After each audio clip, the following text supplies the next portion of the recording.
Hello students, इस video में आप लोग देखेंगे क्लास 10th के मैथ के एग्ज़ाम का फर्स्ट सिटिंग का ऑब्जेक्टिव का आंसर की, जो कि आप लोगों का 18 फरवरी 2021 को हुआ है। फर्स्ट सिटिंग का है। क्लियर है?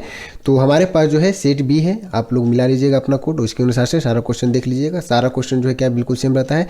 तो मैथ में जो है आपका ऑब्जेक्टिव टोटल 100 क्वेश्चन दिया गया है, तो हो सके ये वीडियो लंबा हो सकता है। तो आइए देखते हैं कि पहला प्रश्न में क्या कहता है। पहला प्रश्न है आपका, यदि द्विघात समीकरण A X square plus B X बराबर सी के मूल अल्फा और बीटा हो तो अल्फा प्लस बीटा का मान होगा। तो यहाँ तो पहले अल्फा और बीटा का मान जो होगा यहाँ पे इस तरह से लिखेंगे आप इसको, इस समीकरण को।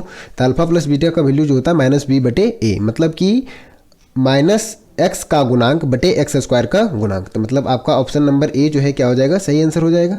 दूसरा प्रश्न है, यदि समीकरण 3x square minus 10x plus 3 बराबर 0 का एक मूल 1/3 है तो दूसरा मूल होगा। तो आप यहाँ से अल्फा प्लस बीटा के अनुसार इसको निकाल सकते हैं। तो अल्फा प्लस बीटा बराबर माइनस बी बटे ए, मतलब 10/3 हो जाएगा। और अल्फा एक मूल यदि 1/3 ले तो दूसरा मूल हमारा बीटा हो जाएगा, जो कि 10/3 के बराबर है। तो बीटा का वैल्यू निकालेंगे तो 10/3 माइनस 1/3, जो वैल्यू आ जाएगा कितना, 9/3। तो कैलकुलेशन करने के बाद आ जाएगा 3। आंसर हमारा क्या हो जाएगा, दूसरा का डी, ऑप्शन नंबर डी सही आंसर है। तीसरा प्रश्न देखते हैं। तीसरा प्रश्न है 9x स्क्वायर प्लस 6, यहाँ k है 6kx प्लस 4 बराबर 0 के मूल वास्तविक एवं समान हो तो k का मान होगा।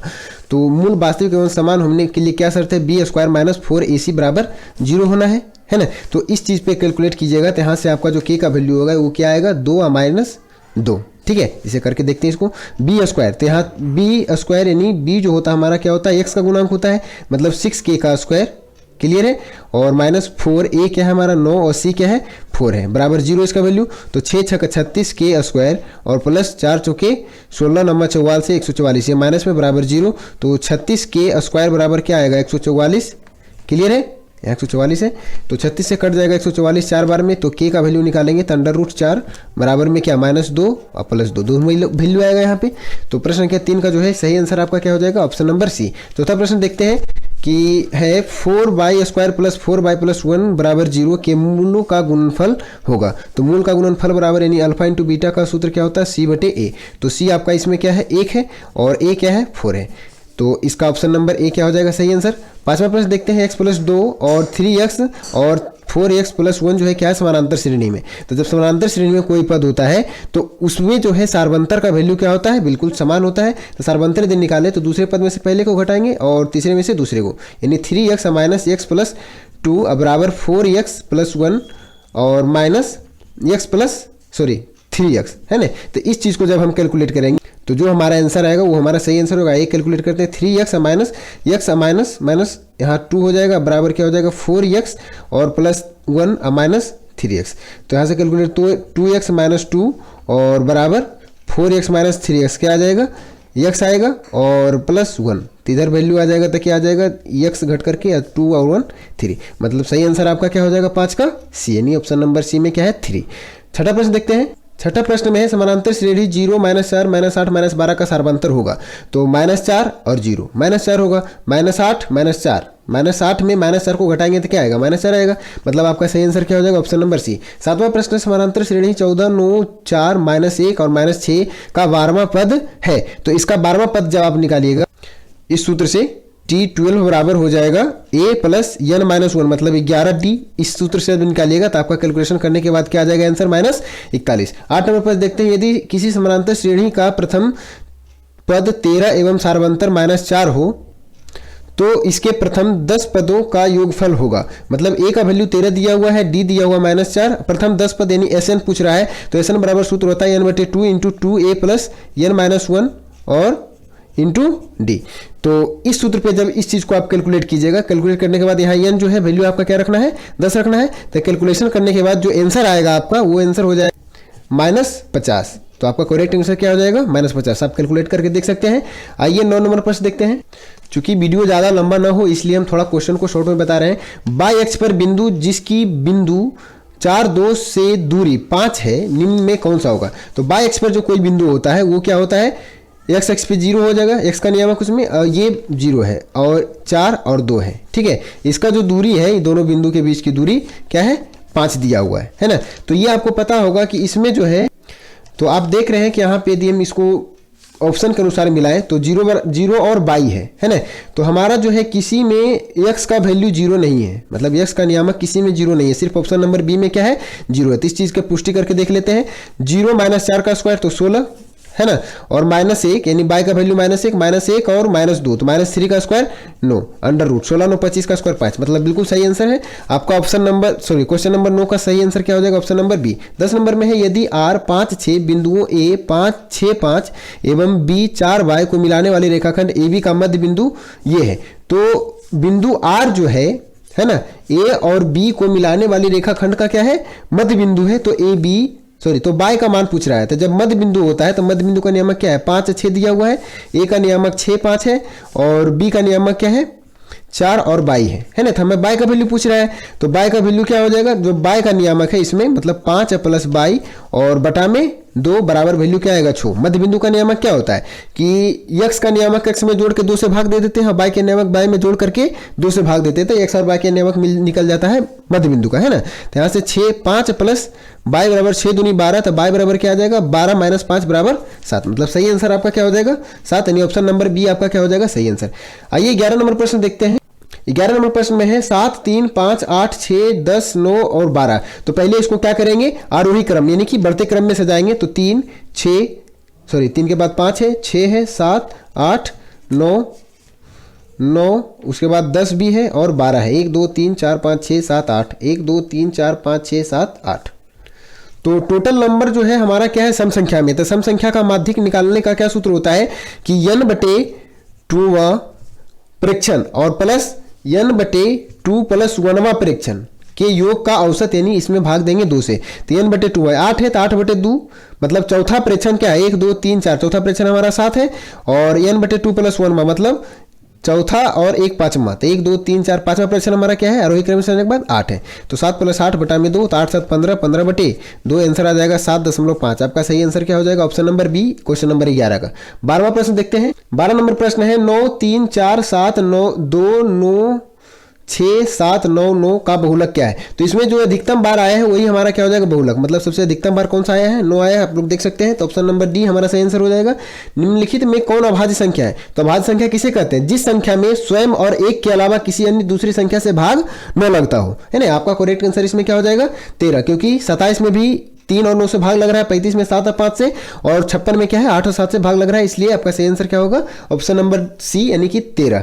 14 नंबर प्रश्न है यदि किसी बारंबारता सारणी का माध्य 8.9 एवं माध्यिका 9 है तो बहुलक होगा। तो बहुलक बराबर क्या सूत्र होता है 3 गुणे माध्यक, 3 गुणे माध्यक घटाओ 2 गुणे माध्य, ये मालूम होगा आपको। तो 3 गुणे माध्यक, माध्यक हमारा क्या है 9 दिया हुआ, तो 9 3 27 माइनस 2 गुणे माध्यक, माध्य क्या है हमारा 2 गुणे माध्य तो 8.9 है। तो 27 माइनस 9 दूनी 18 8 दूनी 16 1 17 मतलब 17.8 माइनस करेंगे तो क्या आ जाएगा 9.2। तो ऑप्शन नंबर सी आपका सही आंसर हो जाएगा क्वेश्चन नंबर 14 का। 15 नंबर प्रश्न देखते हैं। 15 नंबर प्रश्न में है 19 और 25 का समानांतर माध्य। समानांतर माध्य बराबर क्या होता है कुल प्रेक्षणों का योग बटे कुल प्रेक्षणों की संख्या। 2 प्रेक्षण दिया हुआ है उसकी संख्या, तो दोनों को जोड़ेंगे तो क्या आ जाएगा 9 5 14 2 1 3 44/2 मतलब आंसर आ जाएगा आपका 22। सही आंसर क्या हो जाएगा ऑप्शन नंबर बी 15 का। 16 है किसी घटना E के लिए P of E plus P of E नहीं। तो चूंकि ये एक जो है पूरक घटना है ना, पूरक घटना में से किसी घटना की प्रायिकता ये हो गई और किसी घटना के नहीं घटने की प्रायिकता ये हो गई, है ना। तो किसी घटना की प्रायिकता और किसी घटना के नहीं घटने की प्रायिकता जो होता है इन दोनों का योग क्या होगा 1 का वैल्यू होगा, क्योंकि प्रायिकता जो है उसका अधिकतम वैल्यू क्या होता है किसी भी संख्या मतलब कोई भी घटना की प्रायिकता जो है क्या होती है अधिकतम 1 होती है। तो इसका सही आंसर आपका क्या हो जाएगा ऑप्शन नंबर बी। 17 नंबर प्रश्न 2 सिक्के के उछाल में 2 शीर्ष आने की प्रायिकता होगी। जब 2 सिक्कों को हम एक साथ उछालते हैं तो हो सकता है कि पहला में हेड टेल आ जाए, है ना, या दूसरा में उछाले तो टेल हेड आ जाए, या हो सकता है टेल टेल आ जाए दोनों में, या हो सकता है कि हेड हेड। तो ये 4 संभावित परिणाम बनते हैं। तो टोटल संभावित परिणाम 4 है और पूछ रहा है कि 2 शीर्ष मतलब 2 हेड आने की प्रायिकता की है। तो 2 हेड तो केवल सिर्फ इसमें है, तो मतलब एक बार ये मतलब कुल घटना क्या है, घटना जो है घटित होने की संख्या कितनी है 1 बार है, तो 1/4। आपका सही आंसर क्या हो जाएगा ऑप्शन नंबर डी। 18 नंबर प्रश्न है यदि किसी ऊर्ध्वाधर स्तंभ की ऊंचाई जमीन पर उस स्तंभ की छाया की लंबाई की √3 गुनी है तो सूर्य का उन्नयन कोण होगा। स्तंभ की ऊंचाई जमीन पर उस स्तंभ की छाया की लंबाई की कितनी है √3 गुनी है। तो स्तंभ की ऊंचाई यदि हम x माने तो उस स्तंभ की छाया की लंबाई जो है इसकी कितना है √3 गुने है। तो मतलब यदि इसको x मानते तो ये √3x हो जाता है। तो इस हिसाब से ये उन्नयन कोण हमारा हो जाएगा सूर्य का। क्लियर है। तो इस tan थीटा का वैल्यू निकालेंगे तो लंब बटे आधार मतलब x बटे √3x, तो कैंसिल हो जाएगा, वैल्यू आ जाएगा 1/√3। तो tan थीटा में 1/√3 किसका वैल्यू है, tan 30 का, यानी थीटा का वैल्यू जो क्या हो जाएगा हमारा 30 हो जाएगा। तो यहां से आपका सही आंसर क्या हो जाएगा, ऑप्शन नंबर ए यानी 30 डिग्री। सर 19 नंबर प्रश्न है, यदि ए बी अभाज्य संख्या है तो लसाअ क्या होगा। तो दो अभाज्य संख्याओं का लसाअ क्या होता है, उनका गुणनफल होता है। तो ऑप्शन नंबर सी आपका सही आंसर हो जाएगा 19 का। 20 नंबर देखते हैं। 20 नंबर प्रश्न में है, निम्नलिखित में से कौन सी घटना की प्रायिकता नहीं हो सकती है। तो इसमें आपको यह देख लेना है कि जो संख्या एक से अधिक है वो घटना की प्रायिकता नहीं होगी, मतलब आपका ऑप्शन नंबर डी सही आंसर हो जाएगा। 21 नंबर प्रश्न है, समीकरण 7x² - 12x + 18 = 0 के मूलों का योग एवं गुणनफल का अनुपात होगा। तो मूल का योग मतलब अल्फा प्लस बीटा बराबर होता है -b/a, जो निकाले तो -12/7 आएगा, और अल्फा इंटू बीटा बराबर होता है c/a यानी कि 18/7 होगा। तो इन दोनों का अनुपात पूछ रहा है, मतलब सॉरी यहाँ +12 हो जाएगा क्योंकि -b/a होता है। तो 12/7/18/7 कैंसिल हो जाएगा। तो 3 6 दूनी 12 6 3 18 मतलब 2 और 3 मतलब 2/3। तो मतलब ऑप्शन नंबर डी आपका सही आंसर हो जाएगा 2:3। 22 नंबर प्रश्न है, यदि द्विघात समीकरण ax² + bx + c के बराबर 0 के मूल बराबर हो तो c का मान हो। तो जब किसी समीकरण का मतलब द्विघात समीकरण का मूल बराबर हो तो क्या शर्त होता है, b² - 4ac का जो वैल्यू होता है वो 0 के बराबर होता है। तो यहाँ से हम b² का वैल्यू c 4ac माइनस में उधर जाएगा तो प्लस में 4ac, तो c का वैल्यू पूछ रहा है ना, तो c का वैल्यू हो जाएगा b²/4a। तो ये आपका सही आंसर हो जाएगा b²/4a, ऑप्शन नंबर डी आपका सही आंसर हो जाएगा। आइए 23 नंबर प्रश्न देखते हैं। 23 नंबर प्रश्न में है, y = 10 का आलेख कैसी सरल रेखा होगी। तो यहाँ जो है एक नियामक लेते हैं, तो y का वैल्यू जो यहाँ 10 दे रहा है, तो ये y नियामक है, ये हमारा x एक्सिस है, मतलब ये y एक्सिस है और ये x एक्सिस है। तो y = 10 है, तो इसमें कहीं भी हो सकता है y = 10। इस रेखा को यदि समानांतर देखें, मतलब इस रेखा को इस सामने ले जाएं, यहाँ 10 वैल्यू है y का नियामक में, तो ये जो है रेखा क्या हो जाएगा, x अक्ष के समानांतर, मतलब ऑप्शन नंबर ए आपका क्या हो जाएगा, सही आंसर हो जाएगा। 24 नंबर प्रश्न है, निम्नलिखित में से कौन सा बिंदु तृतीय चतुर्थांश में है। तो पहले चतुर्थांश में क्या होता है, दोनों पॉजिटिव होता है, और दूसरे में होता है एक माइनस, मतलब x का नियामक माइनस, और ये क्या होता है प्लस, और दोनों इसमें माइनस होता है, मतलब किसमें, तृतीय चतुर्थांश में। तो तृतीय चतुर्थांश में दोनों माइनस केवल ये है, ऑप्शन नंबर बी आपका सही आंसर हो जाएगा 24 का। 25 नंबर है, यदि समानांतर श्रेणी का प्रथम पद ए और सर्वांतर डी हो तो इसके प्रथम n पदों का योगफल होगा। तो n पदों का योगफल यानी SN बराबर क्या होता है, n/2 × 2a + n - 1 × d आपका सही आंसर ऑप्शन नंबर सी 25 का हो जाएगा। 26 नंबर प्रश्न देखते हैं। 26 नंबर प्रश्न है, समानांतर श्रेणी 2 7 12 ... का 10वां पद, यानी आपको T10 निकालना है, जो कि हो जाएगा a + 9d। तो जब इसको कैलकुलेट कीजिएगा तो कैलकुलेट करने के बाद आपका सही आंसर आ जाएगा तो ऑप्शन नंबर सी आपका सही आंसर हो जाएगा। तो कैलकुलेट करके देख लीजिएगा आप। 27 नंबर प्रश्न, समानांतर श्रेणी 14 9 4 -1 -6 का n वां पद होगा। तो n वां पद का सूत्र क्या होता है, Tn बराबर a + n - 1 × d होता है। तो Tn पूछ रहा है हमको, n वां पद पूछ रहा है, तो a बराबर यहाँ 14 है प्लस n - 1, तो n - 1 d का वैल्यू क्या है, 9 में से 14 जाएगा तो -5, 4 में से 9 जाएगा -5, यानी d का वैल्यू -5 है। तो 14 प्लस यहाँ माइनस आ जाएगा -5n और माइनस प्लस 5, तो 14 5 19 -5n। आपका सही आंसर क्या हो जाएगा, ऑप्शन नंबर बी 27 का। 28 नंबर प्रश्न है, समानांतर श्रेणी 2 7 12 का प्रथम 10 पदों का योगफल होगा। प्रथम 10 पद का योगफल पूछ रहा है, मतलब यस 10 आपको निकाल लेना है, n/2 × 2a + n - जो पीछे सूत्र था 2a + n - 1 × d। तो इस सूत्र से जब आप निकालिएगा तो आपका जो है इसके 10 पदों का योगफल आ जाएगा 245, मतलब ऑप्शन नंबर ए आपका सही आंसर हो जाएगा 28 का। 29 नंबर प्रश्न देखते हैं। 29 नंबर प्रश्न में, द्विघात समीकरण ax² + bx + c = 0 में x के मान होंगे। तो जो मूल का होता है निकालने का, द्विघात समीकरण का सूत्र जो होता है, जिसे श्रीधराचार्य नियम भी कहते हैं, तो सूत्र क्या होता है, -b + -√b² - 4ac/2a। तो आपका सही आंसर क्या हो जाएगा, ऑप्शन नंबर सी। 30 नंबर प्रश्न है, बिंदु को 9 3 एवं 15 11 के बीच की दूरी है। तो इन दोनों के बीच की यदि दूरी निकालिएगा तो आपका आ जाएगा 10, मतलब 15 - 9 कितना आ जाएगा, 6 6 का स्क्वायर 36, 11 - 3 8 8 का स्क्वायर 64, 64 और 36 100 का √10, मतलब ऑप्शन नंबर बी आपका सही आंसर हो जाएगा। 31 नंबर है, किसी वृत्ताकार क्षेत्र की परिधि 4 पाई मीटर है तो उसकी त्रिज्या होगी, मतलब 2πr बराबर दिया हुआ है आपका 4π, ठीक है। तो पाई से पाई कैंसिल, 2 से 2 कैंसिल, तो आर बराबर क्या आ गया 2 मीटर, मतलब ऑप्शन नंबर बी आपका सही आंसर हो जाएगा। 32 नंबर प्रश्न देखते हैं। 32 नंबर प्रश्न में 6 सेंटीमीटर त्रिज्या वाले अर्धवृत्त की कुल परिमिति होगी। तो अर्धवृत्त जो है कुछ इस प्रकार से होता है, जिसकी त्रिज्या कितनी दी हुई है 6 सेंटीमीटर। तो अर्धवृत्त की परिमिति जो होती है क्या होती है, पाई आर प्लस डी, है ना, यानी कि 2r, pi are plus 2r। तो यहाँ जो है आर क्या दिया हुआ, 6 दिया हुआ है हमारा, क्लियर है। तो पाई यदि कॉमन ले, आर कॉमन ले इसमें, तो पाई प्लस 2 बचेगा, 6 का इसका वैल्यू 6, मतलब पाई प्लस 2 इंटू 6 सेंटीमीटर, ये आपका ऑप्शन नंबर बी सही आंसर हो जाएगा। ठीक है, यहाँ से आर कॉमन ले लिए, आर का वैल्यू 6 सेंटीमीटर भर दिए, क्लियर है।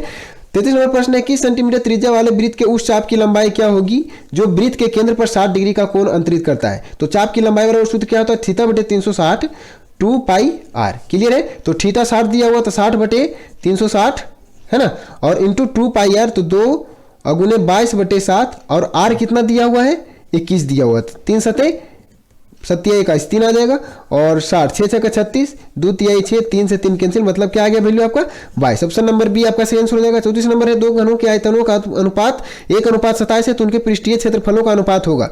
तो घन का आयतन क्या होता है, भुजा क्यू, है ना। तो यदि हम इसके भुजाओं का अनुपात निकालें तो क्या आ जाएगा, 1:3 के अनुपात में आएगा, 3 3 27, 1 का क्यू करेंगे तो 1। तो ये जो है क्या है, आयतन है का अनुपात है, ये आ जाएगा आपका भुजा का अनुपात, है ना। और इसके पृष्ठीय क्षेत्रफल का क्या होता है सूत्र, 6 गुने भुजा स्क्वायर। तो इसका भुजा 1 है तो 1 का स्क्वायर, और इसका भुजा 3 है तो 3 का स्क्वायर। तो 6 से 6 कैंसिल, मतलब 1/3 तिहाई 9, मतलब 1:9 आपका क्या हो जाएगा, सही आंसर हो जाएगा। 35 नंबर प्रश्न देखते हैं। 35 नंबर प्रश्न में है, एक बेलन जिसकी आधार की त्रिज्या 80 सेंटीमीटर एवं ऊंचाई 20 सेंटीमीटर है के संपूर्ण पृष्ठीय क्षेत्रफल एवं बक पृष्ठीय क्षेत्रफल का अनुपात होगा।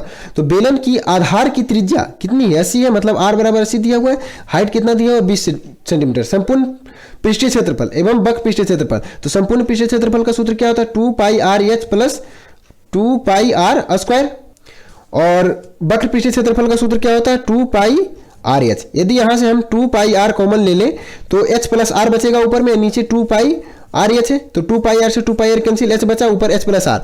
तो एच प्लस आर करेंगे तो कितना आ जाएगा 100, और एच क्या है हमारा 20 सेंटीमीटर है, यहाँ देख सकते हैं। तो 20 बचे 100, ऊपर 5 नीचे 1, यानी 5:1 आपका क्या हो जाएगा, सही आंसर 35 का डी। 36 नंबर है, 8 7 12 15 10 9 11 की माध्यिका होगी। तो 7 8 9 10 11 12 और 15 है। ये सारी संख्या 1 2 3 4 5 6 7, 1 2 3 4 5 6 7, टोटल कितनी संख्याएं दी गई है, 7 संख्याएं हैं, है ना। तो 7 संख्या जो है, तो जो विषम संख्या का माध्यक होता है वो क्या होता है, n+1/2 परीक्षण। तो 7 परीक्षण है तो 7 1 8/2, मतलब चौथा परीक्षण क्या हो जाएगा आपका आंसर 1 2 3 4, चौथा परीक्षण आपका क्या है 10, मतलब ऑप्शन नंबर 1 क्या हो जाएगा आपका सही आंसर। 37 नंबर प्रश्न है, 70 जो इसका बहुलक पूछ रहा है ना, तो सबसे अधिक बार कौन सा आया है, 50 आया इसमें, तो ऑप्शन नंबर बी आपका सही आंसर हो जाएगा। 38 का है, किसी वर्गीकृत आंकड़ों में एक्स आई वर्ग अंतराल का मध्य बिंदु है, वर्ग अंतराल का मध्य बिंदु एक्स आई दिया हुआ, ठीक है, एफ आई एस जो है संगत बारंबारता दिया हुआ है, ठीक है।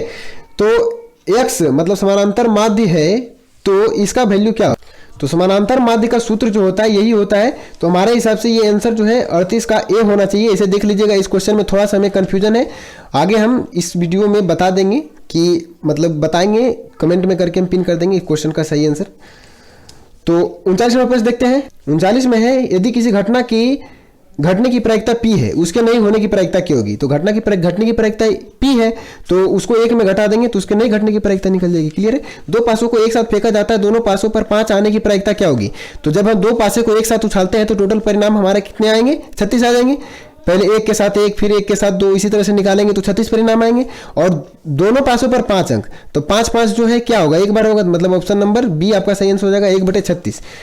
41 नंबर है, यदि 4 5 9 11 और x का माध्य 7 है तो x का मान, माध्य बराबर क्या होता है, सभी प्रेक्षणों का योग और बटे सभी प्रेक्षणों की संख्या। टोटल 1 2 3 4 5 प्रेक्षण है, बराबर क्या है 7 है, 5 4 9 9 18 18 11 29 प्लस x बराबर क्या है 7 5 35, तो x बराबर 35 में 29 आएगा तो 6, तो x का वैल्यू क्या आ जाएगा, ऑप्शन नंबर ए 6 जो है आपका क्या हो जाएगा सही आंसर। 42 नंबर प्रश्न देखते हैं। 42 नंबर प्रश्न है, द्विघात समीकरण 4x² प्लस 4x प्लस 1 बराबर 0 के मूलों की प्रकृति होगी। तो हमें क्या चेक करना है मूलों की प्रकृति के लिए, b² माइनस 4ac का वैल्यू। तो b² क्या है, 4 का स्क्वायर, तो 4 चौके 16 माइनस 4ac, तो 4ac तो 4 गुने a, तो मतलब 4 गुने 4, 4 चौके 16, 16 एकम 16, तो 16 में 16 जाएगा तो क्या आ जाएगा 0।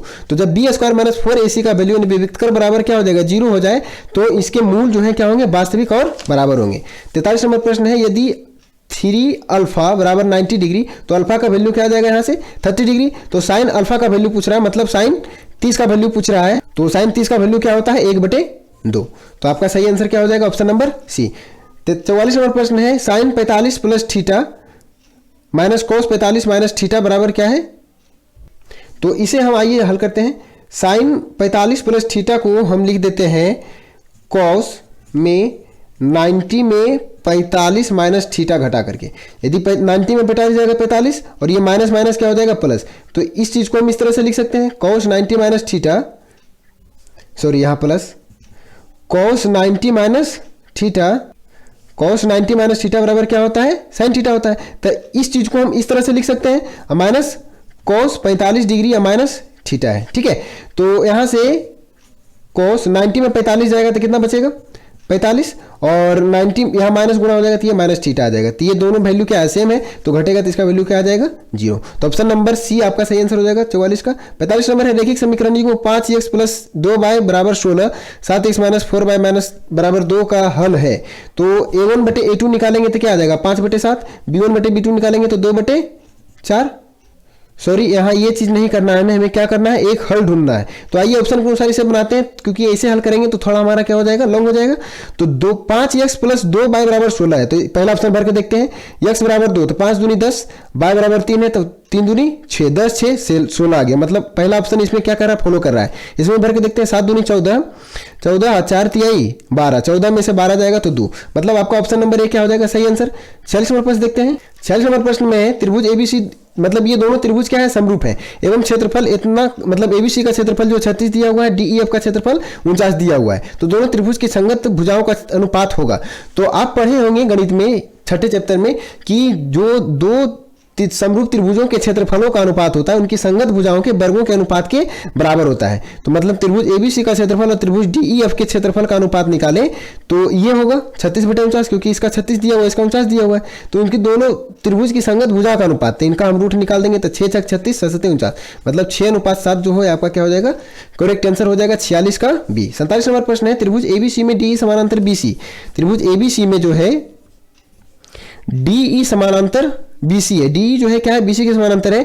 AD/DB क्या दिया हो 3/5, ये 3/5 है, और AC जो है क्या है 5:6, ये पूरा दिया हो 5:6। तो आधारभूत समानुपातिकता प्रमेय के अनुसार जो है, इसके उप प्रमेय के अनुसार जो है AD/AB हम लिख सकते हैं, अब बराबर वैल्यू लिख सकते हैं AE/AC के। तो AD/AB, AD हमारा क्या है 3 है, AB का निकालेंगे तो 5 3 8 के अनुपात में आएगा। AE हमारा नहीं दिया हुआ, AE हमारा निकालना है। AC क्या है 5.6, 8 7 56.7, तो AE बराबर क्या आ जाएगा 27 मतलब 2.1 आपका करेक्ट आंसर हो जाएगा ऑप्शन नंबर डी, ठीक है। 47 नंबर प्रश्न हो गया। 48 देखते हैं। 10 सेंटीमीटर त्रिज्या वाली वृत्त की एक जीवा वृत्त के केंद्र पर समकोण बनाती है, तो उस जीवा की लंबाई होगी। तो 10 सेंटीमीटर त्रिज्या दी हुई है ना, तो ये क्या कर रही है उसके केंद्र पे समकोण बना रही है एक जीवा। ये जीवा आप देख रहे हैं, वृत्त की 2 बिंदुओं को स्पर्श करने वाली रेखा क्या कहलाती है, मतलब 2 बिंदुओं को छूने वाली रेखा क्या कहलाती है जीवा कहलाती है ना। तो वृत्त के केंद्र पर यहाँ समकोण बना रही है, तो उस जीवा की लंबाई, तो ये भी 10 है ये भी 10 है, और आपका ये कोण क्या है समकोण है, तो ये एक समकोण त्रिभुज हो गया। समकोण त्रिभुज में आधार कर्ण का वर्ग जो है ना दो भुजाओं के वर्गों के बराबर होता है, मतलब जीवा की लंबाई पूछ रहा है तो हमें क्या करना पड़ेगा समकोण त्रिभुज में 10 का स्क्वायर प्लस 10 का स्क्वायर अंडर रूट कर देंगे तो ये वैल्यू निकल जाएगा है ना, मतलब अंडर रूट 200, तो 200 को क्या लिख सकते हैं 10√2 सेंटीमीटर। ऑप्शन नंबर सी आपका सही आंसर हो जाएगा। 49 नंबर देखते हैं। cos 60 और cos 30 माइनस साइन 60 और इंटू साइन, तो इसमें जो है cos 60 और cos 30 और उसी तरह से साइन 60 और साइन 30 का वैल्यू पुट कर लीजिएगा। तो वैल्यू पुट करने के बाद क्या आ जाएगा आपका, कैलकुलेशन करने के बाद आंसर आ जाएगा आपका 0, मतलब ऑप्शन नंबर सी आपका सही आंसर हो जाएगा। 50 का रैखिक समीकरण में चर घात की संख्या होती है, तो कोई भी रैखिक समीकरण होता है तो उसमें क्या होता है अधिकतम एक घात होता है, जैसे 2x प्लस 3y लिखे बराबर 0, तो चर का घात क्या है, इसमें भी एक है इसमें भी एक है। क्लियर है। 51वां प्रश्न है, यदि tan थीटा बराबर 4/3 है तो sine theta plus cos theta बराबर, तो टेन थीटा 4/3 है, मतलब लंब बटे आधार 4/3 है, तो कर निकालेंगे तो 5 आ जाएगा। साइन थीटा का वैल्यू लिखेंगे तो लंब 4/5 है, प्लस कोस थीटा का वैल्यू 3/5, 4 3 7/5 आपका सही आंसर हो जाएगा ऑप्शन नंबर सी। समझ रहे हैं। प्रश्न संख्या 52 देखते हैं। Cosec theta minus cot square theta बराबर क्या होगा। तो यहां से कोसेक थीटा को हम लिख सकते हैं 1/sin थीटा, और कोट थीटा को लिख सकते हैं साइन थीटा और बटा में कोस थीटा। सॉरी, ये टेन थीटा का है, यहाँ कोस थीटा और बटे साइन थीटा लिख सकते हैं, है ना। तो 1 माइनस कोस थीटा आ जाएगा ऊपर में और नीचे आ जाएगा साइन थीटा। साइन थीटा का सूत्र हम क्या लिख सकते हैं, 1 minus cos square theta under root में, और ऊपर क्या है बटा में 1 माइनस कोस थीटा, इस तरह से लिख सकते हैं, है ना। इसका स्क्वायर है तो 1 माइनस कोस थीटा का स्क्वायर यहाँ रह जाएगा ऊपर में, और रूट से स्क्वायर कैंसिल हो जाएगा तो नीचे बचेगा 1 माइनस कॉस स्क्वायर थीटा। तो ये ए स्क्वायर माइनस बी स्क्वायर को भी लिख सकते हैं 1 माइनस कोस थीटा का स्क्वायर है ऊपर में, नीचे 1 माइनस कोस थीटा और इंटू 1 प्लस कोस थीटा लिख सकते हैं। ठीक है, 1 माइनस कोस थीटा से स्क्वायर कैंसिल हो जाएगा, बच जाएगा 1 माइनस कोस थीटा बटा में 1 प्लस कोस थीटा। क्लियर है। तो आपका जो है सही आंसर क्या हो जाएगा, option number B, 1 minus cos theta बटे 1 प्लस कोस थीटा। प्रश्न संख्या 53 में है, आर त्रिज्या वाले वृत्त में थीटा डिग्री कोण वाले त्रिज्या खंड के संगत चाप की लंबाई होगी। तो संगत चाप का सूत्र क्या होता है, थीटा बटे 360 और 2 पाई आर। तो 2 पाई आर है ना, थीटा बटे 360, ऑप्शन नंबर बी आपका क्या हो जाएगा, सही आंसर हो जाएगा। 54 नंबर में है सेक 11 बटे कोसेक 79 डिग्री। तो सेक 90 माइनस थीटा बराबर क्या होता है, कोसेक थीटा। तो इसका वैल्यू क्या हो जाएगा, 1 हो जाएगा। ठीक है, जिसे कैलकुलेट कीजिएगा तो यहाँ कोसेक 79 डिग्री आ जाएगा, इसको कैलकुलेट करने के बाद तो दोनों कट जाएगा, वैल्यू 1। 55 नंबर प्रश्न में है, एक पहिए का व्यास 40 सेंटीमीटर है, 176 मीटर की दूरी तय करने में से कितने चक्कर लगाने पड़ेंगे। तो पहिया का क्या दिया हुआ, व्यास दिया हुआ 40, तो त्रिज्या क्या हो जाएगा 20। तो इसकी परिधि पहले निकालेंगे, तो 2 पाई आर यानी कि 2 गुने 22/7 यानी कि 22/7, त्रिज्या क्या है 20 है। ठीक है, तो ये चीज आ गया हमारा क्या, परिधि। ठीक है, और ये जो है इतना मीटर दूरी तय करनी है, तो 176 मीटर है जो कि मीटर में, ये सेंटीमीटर में था, तो इसको हम क्या करेंगे सेंटीमीटर में चेंज करेंगे। तो 176 गुणे 100, इतना दूरी हमको क्या करना है, एक बार में एक चक्कर में इतना दूरी तय करता है, तो इतना दूरी तय करने में कितना चक्कर लगेगा, इसमें इससे भाग कर देंगे तो 20 बचे 100, और 82 से 2 चौके 8, तो 4 बचे 20 और 7 ऊपर जाकर गुना हो जाएगा, 20 गुने 7 20 आते 4 से, मतलब आपका कितना चक्कर लगाएगा 140 चक्कर। ऑप्शन नंबर 56 है, एक शंकु की ऊंचाई h, आधार की त्रिज्या r है, तो इसका आयतन, तो शंकु का आयतन बराबर क्या होता है 1/3 pi r square h। Option number B जो है आपका सही आंसर हो जाएगा। क्वेश्चन नंबर 57 देखते हैं। क्वेश्चन नंबर 57 है, किसी बेलन का व्यास 28 सेंटीमीटर में इसकी ऊंचाई 20 सेंटीमीटर है, तो इसके संपूर्ण पृष्ठ का क्षेत्रफल होगा। तो इसमें जो है बेलन का व्यास दिया हुआ 28, तो आर बराबर क्या हो जाएगा 14, एच है 20 सेंटीमीटर दिया, तो इसके संपूर्ण पृष्ठ का क्षेत्रफल क्या होता है 2 pi r h into 2 pi r square. इस सूत्र पर कैलकुलेट कीजिएगा तो आपका सही आंसर क्या आ जाएगा 2292। 58 नंबर प्रश्न है, यदि किसी गोले की त्रिज्या 3 गुनी हो जाती है तो इसका आयतन हो जाएगा। तो गोला का आयतन जो होता है 4/3 पाई आर क्यू, तो कह रहा आर क्यू, जब त्रिज्या हम आर मान लेते हैं तो त्रिज्या इसका 3 गुनी कर रहा है, तो आयतन तो वही रहेगा, है ना। लेकिन क्या होगा इसमें कि आर जो है त्रिज्या, आयतन वही नहीं रहेगा, त्रिज्या आर है तो यहाँ त्रिज्या क्या कर देना हमको 3r, तो यहाँ 3r का क्यू, तो 4/3 पाई से ये कैंसिल हो जाएगा, तो आर क्यू, अब बटा में 3 3 होती है 27 आर क्यू, है ना, तो ये कैंसिल हो जाएगा, कितना गुना हो गया 27 गुना हो गया। ठीक है, समझ रहे हैं। तो प्रश्न संख्या 58 का ऑप्शन नंबर डी सही हो जाएगा। 59 नंबर है, यदि किसी घन का विकर्ण की लंबाई 6√3 सेंटीमीटर है तो इसके संपूर्ण पृष्ठ का क्षेत्रफल, तो घन का विकर्ण बराबर क्या होता है √3 गुणे 1 भुजा, है ना, बराबर 6√3 दिया हुआ, √3 से √3 कैंसिल, तो ए बराबर क्या आ गया 6, संपूर्ण पृष्ठ का क्षेत्रफल क्या होता है 6 गुणे भुजा स्क्वायर, तो भुजा हमारा 6 है तो 6 का स्क्वायर 6 6 36, 36 गुणे 6 तो 216। ऑप्शन नंबर बी आपका क्या हो जाएगा सही आंसर हो जाएगा। 60 नंबर प्रश्न देखते हैं। 60 नंबर प्रश्न में, यदि किसी शंकु के वक्र पृष्ठ का क्षेत्रफल 880 वर्ग सेंटीमीटर है और त्रिज्या 14 सेंटीमीटर है तो इसकी तिर्यक ऊंचाई होगी। तो वक्र पृष्ठ का क्षेत्रफल क्या होता है पाई आर एल बराबर कितना दिया हुआ 880 दिया हुआ है, तो 22/7 गुने त्रिज्या कितना दिया हुआ 14 गुने तिर्यक ऊंचाई बराबर 880, 22 चौके 88, 40 कट जाएगा, 7 दूनी 14 2 20 कट जाएगा, तो आर बराबर क्या आ गया, सॉरी तिर्यक ऊंचाई एल बराबर क्या आ गया 20 सेंटीमीटर। ऑप्शन नंबर बी आपका क्या हो जाएगा सही आंसर क्वेश्चन नंबर 60 का। 61 नंबर प्रश्न है, यदि वृत्त के व्यास के सिरों का नियामक इतना है, वृत्त के व्यास कोई ये व्यास है तो इसका सिरा का नियामक क्या दिया हुआ है 2 3 और -6 और 7 दिया हुआ, तो केंद्र का नियामक, केंद्र जो है आपका क्या हो जाएगा मूल बिंदु, तो मूल बिंदु का सॉरी मध्य बिंदु होगा, तो मध्य बिंदु का नियामक क्या होता है x में x जोड़ते हैं y में y जोड़ते हैं बटा में 2 करते हैं, तो 2 और -6 तो -4 -4/2 तो -2 आ जाएगा एक, और 3 और 7 10, 10/2 तो क्या आ जाएगा 5, -2 5 कौन सा है? ऑप्शन नंबर ए आपका क्या हो जाएगा सही आंसर। 62 नंबर प्रश्न देखते हैं। 62 नंबर प्रश्न है, त्रिभुज एबीसी में P और Q बिंदु भुजा AB और AC पर क्रमशः इस प्रकार है कि PQ जो है समानांतर है BC के, है ना। त्रिभुज ABC है ना, जिसमें AB और AC पर P और Q बिंदु इस प्रकार है कि PQ जो है BC के समानांतर है। AP बराबर 3 दिया हुआ है, PP बराबर 2 दिया हुआ है, AQ बराबर 6 दिया हुआ है, और QC बराबर x दिया हुआ है, तो x का वैल्यू पूछ रहा है। तो आधारभूत समानुपातिकता प्रमेय यानी कि थेल्स प्रमेय के अनुसार, है ना, जो है यदि कोई क्या कहता है थेल्स प्रमेय में कि यदि किसी त्रिभुज के एक भुजा के समानांतर कोई रेखा खींची जाए जो कि इसके अन्य दो भुजाओं को भिन्न भिन्न बिंदुओं पर प्रतिच्छेद करे, तो जो जिस बिंदु पर प्रतिच्छेद करता है तो ये अन्य दो भुजाओं को क्या करेगा, एक ही अनुपात में बांटता है। मतलब 3/2 का वैल्यू क्या आ जाएगा 6/x के बराबर, 3 दूनी 6, तो यहाँ से आ जाएगा इसका वैल्यू 2 दूनी 4। ऑप्शन नंबर बी आपका सही आंसर हो जाएगा। 63 नंबर है, दो समरूप त्रिभुजों के क्षेत्रफलों का अनुपात 9:4 है, तो उनकी संगत ऊंचाइयों का अनुपात क्या होता है? तो समरूप त्रिभुजों के जो क्षेत्रफल का अनुपात होता है उनकी संगत ऊंचाइयों के वर्गों के अनुपात के बराबर होता है ना। संगत ऊंचाई के भी वर्ग के अनुपात के बराबर होता है, संगत भुजाओं के भी वर्ग के अनुपात के बराबर होता है। तो क्षेत्रफल का अनुपात 9:4 दिया हुआ है, 3 की ऊंचाई निकालना तो इसका हम रूट कर देंगे तो 3/2 आ जाएगा, 3×3 मतलब 3:2 आपका क्या हो जाएगा सही आंसर हो जाएगा। 64 नंबर प्रश्न है, त्रिभुज PQR में यदि PQ² बराबर PR² प्लस RQ² है, त्रिभुज PQR में जो है PQ², तो यहाँ P यहाँ Q डालेंगे, है ना, यहाँ P डालते हैं, यहाँ Q डालते हैं, यहाँ R डालते हैं, ठीक है। PQR क्योंकि सबसे बड़ी भुजा कौन सी है, PQ का स्क्वायर जो है PR के स्क्वायर और QR के स्क्वायर के बराबर, तो कौन सा कौन समकोण होगा, तो कौन R क्या है, समकोण है, ठीक है। ऑप्शन नंबर सी आपका सही आंसर हो जाएगा। 65 नंबर प्रश्न देखते हैं। 65 नंबर प्रश्न है, किसी वृत्त को दो अलग बिंदुओं पर प्रतिच्छेदित करने वाली रेखा को कहते हैं, तो किसी बिंदु पर दो अलग बिंदुओं को प्रतिच्छेद करने वाली रेखा क्या कहलाती है, छेदक रेखा।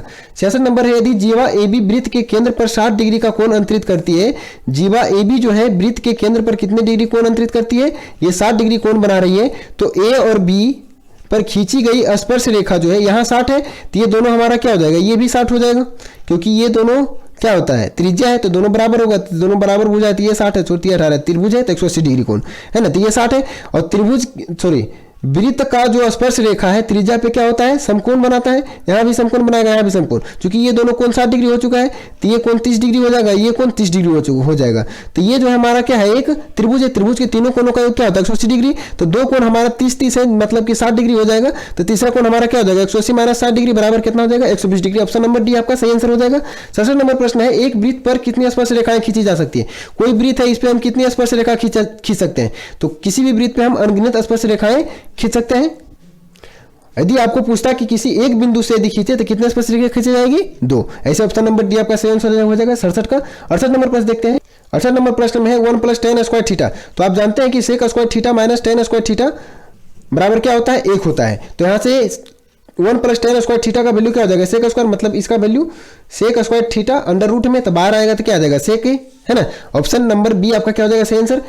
69 नंबर में है cosec 57 degree minus tan 33 degree, तो cosec स्क्वायर 57 डिग्री और माइनस tan स्क्वायर 33 डिग्री, तो tan स्क्वायर 33 को हम क्या लिख सकते हैं 90 डिग्री और माइनस 57 डिग्री, है ना, तो tan 90 माइनस थीटा बराबर क्या हो जाएगा cot स्क्वायर थीटा, मतलब cot 57 हो जाएगा, और cosec स्क्वायर 57 और माइनस cot स्क्वायर 57, मतलब cosec square theta minus cot square theta बराबर क्या होता है 1 होता है, मतलब ऑप्शन नंबर बी हो जाएगा आपका सही आंसर 69 नंबर का। 70 नंबर प्रश्न है, cos 48 degree minus sin 42 degree, तो cos 48 डिग्री है तो इसे हम sin 42 डिग्री लिख सकते हैं, है ना, मतलब 90 माइनस थीटा, तो sin 42 को जिसे लिखें तो sin को 90 या माइनस 48 लिखेंगे, तो sin 90 माइनस थीटा क्या हो जाएगा cos थीटा, तो sin 42 degree minus sin 42 degree value क्या हो जाएगा 0। ऑप्शन नंबर बी आपका सही आंसर होगा। 71 नंबर प्रश्न है, संख्या ये दिया हुआ, तो ये क्या है, एक अपरिमेय संख्या है, ये तो आप लोग सब जानते होंगे। 72 नंबर प्रश्न देखते हैं। 72 नंबर प्रश्न में सहभाज्य संख्याओं का मसा होता है, तो जो अभाज्य सहभाज्य होता है उनका मसा क्या होता है, 1 होता है। हम सहभाज्य संख्या को इसी विधि से पहचानते हैं कि जिस दो संख्याओं का मसा क्या है 1 है, वो क्या है सहभाज्य संख्या है। यदि यम एक धनात्मक पूर्णांक है तो धनात्मक विषम पूर्णांक का रूप होगा, तो कोई भी धनात्मक विषम पूर्णांक आपका किस रूप का होगा 4m + 1। आप इसमें वैल्यू रख के देख सकते हैं, यदि हम कोई सम संख्या ले लें, जैसे 2 ले लेते हैं, ठीक है, तो 4 दूनी 8 हो जाएगा, यम का वैल्यू 4 दूनी 8 1 9 हो गया, है ना। यदि इस सब में रखिएगा तो आपका क्या आ जाएगा सम संख्या प्राप्त होगा, जैसे 4 दूनी 8 2 10 हो गया, 10 एक सम संख्या है, 4 दूनी 8 4 12 सम संख्या है। लेकिन यदि इसमें सम रखिए विषम रखिए, एक जोड़ने पे क्या आ जाएगा, वो सम ही आएगा, ठीक है, सॉरी विषम आएगा, तो ऑप्शन नंबर सी आपका क्या हो जाएगा सही आंसर। 74 नंबर है, रैखिक बहुपद के शून्यकों की संख्या होती है, तो इस क्वेश्चन में थोड़ा सा कंफ्यूजन है। ऐसे इसमें जो होना चाहिए ऑप्शन नंबर बी आपका सही आंसर होना चाहिए, इसे आप लोग देख लीजिएगा। 75 नंबर प्रश्न देखते हैं। 75 नंबर प्रश्न में है 2x square minus 3x minus 5 का एक शून्यक है, तो इसमें वैल्यू भर के देख लीजिए। यदि एक हम भरते हैं तो 2x स्क्वायर यहाँ 2 आएगा, यहाँ आएगा -3 और -5, क्या ये 0 के बराबर होगा? नहीं होगा, तो ये आपका गलत आंसर है। -1 भरेंगे तो 2 और -1 का स्क्वायर तो 2 और -1 गुणे -3 तो +3 और प्लस -3 2 5 में 5 चला गया 0 आ जाएगा, मतलब ऑप्शन नंबर बी आपका सही आंसर हो जाएगा। 76 है यदि p ऑफ x बराबर q of x into G of x और p ऑफ x का घात 6 और g ऑफ x का घात 2 है, मतलब q ऑफ x का जो है p ऑफ x का घात 6 दिया हुआ है, ठीक है, और g ऑफ x का घात क्या दिया हुआ है? 2 दिया हुआ है। तो पूछ रहा है p ऑफ x और बटे g ऑफ x का घात क्या होगा। तो यहां से जो है p ऑफ x और g ऑफ x का घात आपका हो जाएगा 4। यहां से देख सकते हैं आप लोग, जैसे p ऑफ x है तो यहां मान लेते हैं कि x का घात 6 है, और इसी तरह से q of x into G of x है, यहां जो है क्या दिया हुआ है? g ऑफ x का घात 2 दिया हुआ है, और बराबर q ऑफ x है, तो q ऑफ x का वैल्यू यदि निकालेंगे तो इसमें घात क्या आ जाएगा? x का घात 6 बटे x स्क्वायर, तो यहाँ माइनस होगा तो क्या आ जाएगा? 6 में से 2 घटेगा, जब भाग में होता है तो घात क्या होता है? घट जाता है, तो x का घात 6 में से x का घात 2 घटेगा तो क्या आ जाएगा? x का घात 4, मतलब इसका घात क्या हो जाएगा? ऑप्शन नंबर ए जो है 76 का सही हो जाएगा। 77 नंबर है बहुपद 6x square minus 11x plus 3 के शून्यकों का योग होगा। शून्यक का योग मतलब अल्फा प्लस बीटा बराबर माइनस बी बटे ये क्वेश्चन जो है लगता है 2-3 बार दे दिया इस सीट में, है ना। तो माइनस बी बटे मतलब -11 तो +11 बटे 6, ऑप्शन नंबर सी आपका सही आंसर हो जाएगा। 78 नंबर प्रश्न देखते हैं। 78 नंबर प्रश्न में है 2 चर x बाय में रैखिक समीकरण ax plus b by plus c के वास्तविक संख्याओं के समुच्चय के कितने हल होंगे। तो इसमें जो है रैखिक समीकरण भी है, कोई भी रैखिक समीकरण होता है तो उसमें जो है या तो कोई हल नहीं होता है ना, ना इसमें एक ही को दे रहा है ना, तो आपका जो हो जाएगा कितना हल हो जाएगा? 2 हल हो जाएगा। किसी भी रैखिक समीकरण का हल जो है क्या हो जाएगा? 2 हो जाएगा। x का वैल्यू रखेंगे तो y का निकल जाएगा, y का रखेंगे तो x का निकल जाएगा, दोनों फॉलो करेगा 0 का। यदि हो सकता है यहाँ 2 रखें और यहाँ 1 रखें तो इसका वैल्यू 0 हो जाए, तो इसमें क्या होगा? कलट के भी वैल्यू रखेंगे तो भी हो सकता है 0 आ जाए, है ना। तो इस तरह से आपका हो जाएगा ऑप्शन नंबर बी सही आंसर। 79 नंबर है रैखिक समीकरण युग्म में 2x प्लस 3y बराबर 5 एवं 4x प्लस 6y बराबर 15 के कितने हल होंगे। तो यहाँ हम a1 बटे a2 निकालेंगे तो 2 बटे 4 तो 1 बटे 2 आएगा, ठीक है, 3 बटे 6 तो यहाँ भी 1 बटे 2 आएगा, 5 बटे 15 तो 1 बटे 3 आएगा। तो ये दोनों बराबर है लेकिन ये इसके बराबर नहीं है, तो यहाँ जो है 2 जब a1 बटे a2 बराबर हो b1 बटे b2 के और नहीं बराबर हो c1 बटे c2 के, तो दिए गए रैखिक समीकरण का कोई हल नहीं होता है ना। ये शर्त आप लोगों को मालूम होगा। 79 नंबर का हो जाएगा ऑप्शन नंबर डी सही आंसर। 80 नंबर प्रश्न देखते हैं। यदि रैखिक समीकरणों का युग्म संगत है तब उनके द्वारा निरूपित रेखाएं होगी। जब संगत समीकरण होता है तो उन समीकरणों का हल निकाला जा सकता है। तो हल किन स्थिति में निकाला जा सकता है? या तो वो प्रतिच्छेदी हो या संपाती हो, है ना। समानांतर रहेंगी तो उनका हल नहीं निकाला जा सकता है, मतलब ऑप्शन नंबर डी आपका क्या हो जाएगा? सही आंसर हो जाएगा 80 का डी। 81 नंबर है बिंदु को 6 -5 एवं -2 11 को जोड़ने वाले रेखाखंड के मध्य बिंदु का नियामक 2p है ना। तो बाय का नियामक हमको निकालना है, तो इसमें बाय का नियामक और इसका बाय का नियामक का जोड़कर दूसरे भाग दे देंगे तो कितना आ जाएगा? 11 में से 5 जाएगा तो 6 बटे 2, मतलब ऑप्शन नंबर बी जो है आपका सही आंसर हो जाएगा 3, ठीक है। 81 का। 82 नंबर है बिंदु -6 और -7 का कोटि है, तो कोटि और भुज, पहले भुज होता है उसके बाद कोटि होता है। भुज जो होता है एक्स एक्सिस का नियामक होता है, कोटि बाय एक्सिस का। तो ऑप्शन नंबर सी जो है आपका सही आंसर हो जाएगा -7। 83 नंबर प्रश्न देखते हैं। 83 नंबर प्रश्न में यक्ष का समीकरण है, तो यक्ष का समीकरण है तो एक्स एक्स का समीकरण है ना, मतलब एक्स एक्स पे यदि कोई समीकरण होता है तो कोई भी समीकरण यदि एक्स एक्स पे हो तो उसमें जो बाय का नियामक है हमेशा क्या होगा? 0 होगा, मतलब ऑप्शन नंबर बी आपका क्या हो जाएगा? सही आंसर हो जाएगा। 84 नंबर प्रश्न है सेक 10 degree minus cot square 80 degree का मान होगा। तो यहाँ से कोट स्क्वायर 80 डिग्री का दिन वैल्यू निकाले 90 माइनस थीटा करके, तो यहाँ से आ जाएगा tan 10 डिग्री, ठीक है। तो sec square theta minus tan square theta बराबर वैल्यू क्या होता है? 1 होता है, ऑप्शन नंबर 1 सही आंसर हो जाएगा आपका। 85 नंबर प्रश्न है यदि किसी त्रिभुज के शीर्षों का नियामक कितना है तो इसके केंद्रक के नियामक होंगे। तो केंद्रक का सूत्र क्या होता है कि x1 plus x2 plus x3 बटे 3 है ना, फिर y1 plus y2 plus y3 बटे 3। तो ये जो होता है क्या होता है? केंद्रक का नियामक। तो -1 और -5, x1 ये है, ये x2 है, ये x3 है ना। तो -1 और 5 तो 4 8 12 बटे 3 क्या आ जाएगा? 4 आगे 1 है ना, तो ऑप्शन नंबर बी आपका सही आंसर होगा। 0 -2 -2 -2 0, तो 4 0, केंद्र का नियामक क्या हो जाएगा? बी, मतलब 4 और 0। ऑप्शन नंबर बी आपका सही आंसर हो जाएगा 85 का। 86 नंबर प्रश्न देखते हैं। 86 नंबर प्रश्न है, यदि वृत्त की त्रिज्या 7 सेंटीमीटर है तो उस अर्धवृत्त की परिमिति होगी।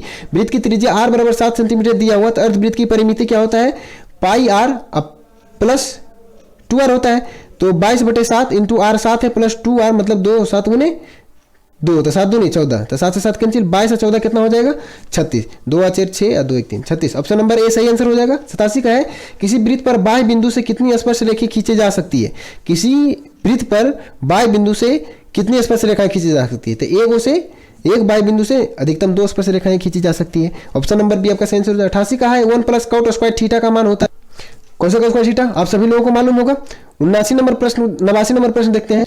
89 नंबर प्रश्न में tan 10 degree into tan 15 degree into tan 75 degree into tan 80 degree का मान होगा। तो tan 10 और tan 80 90 हो गया, तो ये दोनों कैलकुलेट होकर क्या हो जाएगा 1 हो जाएगा, फिर ये दोनों का वैल्यू भी क्या हो जाएगा 1 हो जाएगा। क्लियर, मतलब यहां से जैसे कीजिएगा तो tan 10 डिग्री है तो इसको कॉट 80 डिग्री लिखेंगे, है ना। उसी तरह tan 15 है तो इसको कॉट 75 लिख सकते हैं, दोनों कैंसिल होकर के क्या हो जाएगा वैल्यू 1 हो जाएगा। मतलब ऑप्शन नंबर डी आपका सही आंसर हो जाएगा। 90 का है, यदि tan थीटा बराबर √3 तब सेक थीटा बराबर tan थीटा जब √3 है तो थीटा का वैल्यू क्या हो जाएगा 60 डिग्री, और सेक 60 का वैल्यू क्या होता है 2, मतलब ऑप्शन नंबर डी आपका सही आंसर हो जाएगा।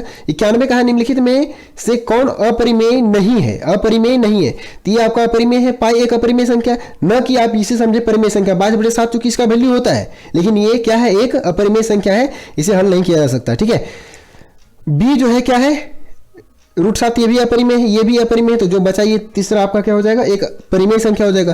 क्योंकि 3 और 75 को क्या लिख सकते हैं 25 तिहाई 75, 5 √3, और 48 को क्या लिख सकते हैं 4 √3, 4 16 48, √3 से रूट कैंसिल, ये परिमेय संख्या आ गया। 92 नंबर प्रश्न देखते हैं। 92 नंबर प्रश्न में यदि अल्फा एवं बीटा द्विघात बहुपद इतना के शून्यक हो तो अल्फा प्लस बीटा का मान होता है। तो अल्फा प्लस बीटा बराबर क्या होता है -b/a, मतलब -3, तो माइनस माइनस प्लस 3/1, मतलब ऑप्शन नंबर ए आपका सही आंसर हो जाएगा 3। 93 नंबर पर देखते हैं, द्विघात बहुपद x² प्लस 1/6x - 2 के शून्यक होंगे। तो आप इसे कैलकुलेशन करके देख लीजिएगा। कैलकुलेट करने के बाद इसका ऑप्शन जो है क्या आ जाएगा, ऑप्शन नंबर बी सही आंसर हो जाएगा -3/2 और 4/3। इन दोनों वैल्यू को यदि आप इसमें भर के देखते हैं तो आपका इसका वैल्यू जो है क्या आ जाएगा 0 के बराबर आ जाएगा। ऑप्शन के अनुसार भी बना सकते हैं, आप इसको हल करके भी बना सकते हैं, मतलब जैसे 6x² हो जाएगा प्लस x हो जाएगा -2, है ना। तो इस चीज को हल कीजिएगा तो ये आपका आंसर हो जाएगा। ठीक है, 93 नंबर प्रश्न का ऑप्शन नंबर बी सही आंसर हो जाएगा। 94 नंबर है, यदि दो संख्या गुणनफल इतना है तो उनका मसा होगा, तो सॉरी मसा 19 दिया हो तो उनका लसा होगा। तो लसा बराबर क्या होता है संख्याओं गुणनफल बटे मसा, मतलब 2166/19 काटिएगा तो क्या आ जाएगा, ऑप्शन नंबर सी आपका सही आंसर, मतलब 114। 95 नंबर प्रश्न देखते हैं।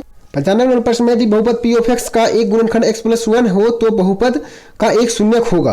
तो x+1 बराबर क्या है, मतलब x+1 जो है एक गुणनखंड है तो इसका वैल्यू 0 के बराबर, तो x बराबर क्या -1, मतलब ऑप्शन नंबर ए जो है आपका क्या हो जाएगा सही आंसर हो जाएगा।